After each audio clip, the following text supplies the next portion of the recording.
Hi. ఇప్పుడు మనకి elections అయితే రాబోతున్నాయి ఏపీలో. నెక్స్ట్ సీఎం ఎవరైతే బాగుంటుందని మీ ఉద్దేశం?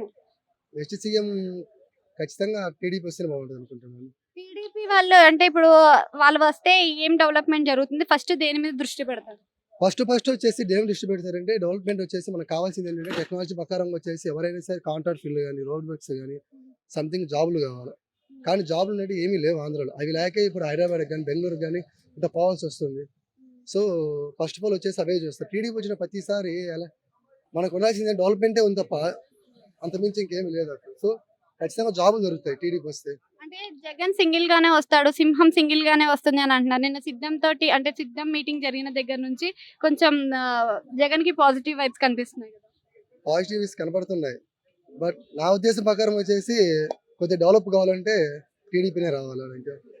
సో ఇప్పుడు నారా లోకేష్ పాదయాత్ర చేశారు కదా! ఆ పాదయాత్ర తర్వాత మరి ప్రజల్లో ఏమైనా మార్పు వచ్చింది అనుకోవచ్చా? ఆబ్వియస్లీ మార్పు వచ్చింది. ప్రజల్లో మార్పు వచ్చింది. తనలో కూడా మార్పు వచ్చింది కదా!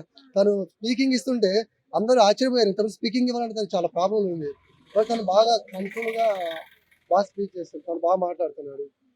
సో అలయన్స్ లో రావడం వల్ల మరి పవన్ కళ్యాణ్ గారికి ఏదైనా పదవి ఇచ్చే అవకాశం ఉందనుకోవచ్చా? ఏమో తెలియదండి అదైతే. పదవి అనేది కామనే. ఫస్ట్ గెలసాలి కదా! పోయినసారే గెలవలేదు అసలు.